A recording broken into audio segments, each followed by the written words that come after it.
چې زه به راځم زما وراره به کار کوي او زه به په منګوره کې ناست یم میمینې به یم زه به د ده پشپناهي کوم هلته کې زه به ډي سي چې دی هغه ته وایم چې په 3 MP کې پارچه مه ورکوه خو چې یو سړی غلط کار کوي نو په خدای چې دا خو د سیاسي خاندان نو چې د بدماش خاندان ومي موږ به یې تپوس کوو دې کرش مافیانه د سیند په تباهۍ کې د سوات چې څونه عوام قتل شوي دي په دې کې محکمه منځ چې ده د هغې افسران چې دا پکې شامل دي نن هم هغو راځي د هغې ځینې خپله بته اخلي که منځ والا تو وتلی دی مینې صاحب سره په منګوره کې ستا افسران ناست دي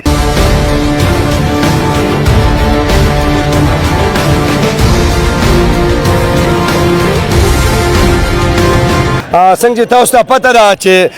ډي سي سوات جنید خان چې ډېر یو ایماندار افسر دی د هغه په خصوصي وینا باندې هغه دا یو اډر کړی و بلکې 3 MPO په تحت باندې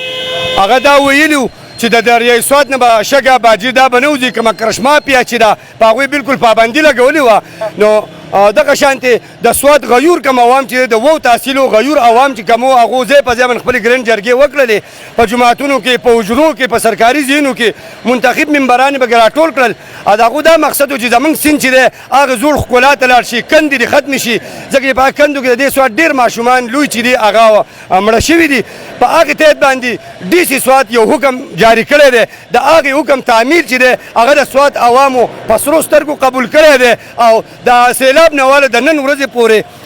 هغه حکم چې دی هغې باندې عوام چې دی قایم دایم ولاړ دي او هېڅوک چې دی په سیند کې اکسیویشن چې دی بند دی خو افسوس چې زموږ داسې بدقسمتي ده چې زموږ په تحصیل خوازخیله کې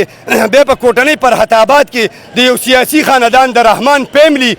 یو نوجوان دی زموږ دپاره ډېر قابل عزت دی قابل قدر دی موږ د هغو د مشرانو سیاسي طور ډېر لوی عزتونه هم کړي دي خو چې یو سړی غلط کار کوي نو په خدای چې دا خو د سیاسي خاندان نو چې د بدماش خاندان ومي موږ به یې تپوس کوو دا زما د ذات مسله نه ده دا د خوازخیلې د ذات د عوامو مسله نه ده دا د ټول ضلع سوات د عوامو مسله ده په دې کې د دې ټولو پښتنو ټیسټ ته چې دی نقصان رسي هغو چې کم اتفاق اتحاد مظاهره کړې ده هغې ته نن ټیسټ رسي دا صرف د یو کس د لاسه رسي بلال الرحمن چې دی هغه پسې موږ تللي یو باقاعده رنګې هاتو هغه موږ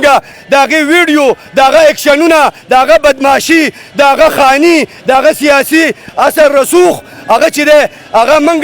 قوم ته مخامخ کړی دی خو ډي سي جنید خان دا واوره چې موږ ستا کوم حکم چې دی د هغې تعمیل کوو د خپل نو د سوات عوام ستا د حکم تعمیل کوي دا نن ستا د حیا او د عزت مسله د ډي سي صاحب دا واوره چې موږ ستا د حیا عزت دپاره راوتي یو د سوات د عوامو چې کوم لوزونه زموږ سره کړي دي هغو نن قایم دي خو نن تو د یو سیاسي فیملي د یو نوجوان مخې ته نن تو خپل پاور چې دی دا ګزارې قسم په خدای کو نن د دې تپوس ونه شو نن په 3 MPO کې د ده خلاف پایار ونه شو نو دا واوره چې د سوات ټول عوام به راوځي او دا سیند چې دی په دې کې یوازې د بلال د جیداد نه دی دا د کالام نه واله د چکدرې د پوله پورې دا ټول د سیند نه پورې راپورې دا هم د دې پښتنو جیدادونه دي دوترې دي خو نن هغو د خپل دوتر جیداد څه نه وایي خو چې زموږ سیند ښکلی شي زموږ د سوات ښکلا چې ده هغه به دوباره بحال شي نو نن پکې دی د جیداد خبرې کوي نن ته تلی د MNA سلیم الرحمن دغلته منځ والا محکمه چې ده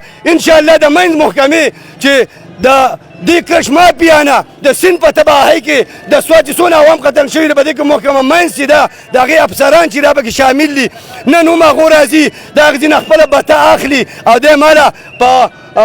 148 کې پارچه ورکوي هغه څه شی دی ماله 3 MPO کې پارچه ورکوه منځ والا تو وتلی دی MNA صاحب سره په منګوره کې ستا افسران ناست دي خو قسم په خدای د سوات په عوامو کې ګوره دا یو شی شته که راووتو او غیرت پکې راغی نو نه به د محکمه منځي او نه به د دغه محکمې او ډي سي صاحب دا درته وایو چې ګوره ستا د حیا عزت دپاره راوتي یو ستا حیا عزت بحال کوو وزیر اعلی صاحب پکې چې دی د هغه پکې خصوصي ده دلچسپي ده چې زموږ د سوات سیند چې دی دا ښکلی شي زموږ د سوات سیاحت چې دی هغه به دوباره بحال شي په سوات باندې سیلاب راغلی دی د سوات قدرتي حسن چې دی د سیند د غاړې ختم شوی دی نن موږ عوامو پښتنو د سوات غیور عوامو دا ایکا کړله چې موږ به خپل سیند چې دی په هغه زوړ حالت ته بیایو نو په دغې کې به زموږ سره ضلعي حکومت چې دی به څنګ په څنګ ودرېږي موږ خپل هېڅ خوازخیلي صاحب شکریه ادا کوو چې تلی دی هر څه یې کړي دي خو افسوس چې هغه بدماشي نه دی راوستی کوم بدماشي په لس تنه باندې به نه ټینګېدو هغه بدماشي نه دی راوستی د هغه خلاف په 3 MP کې پارچه نه ده ورکړلې هغه پارچې د مینځ په نوم باندې ورکړي دي کومې چې 3000 روپۍ جرمانه ده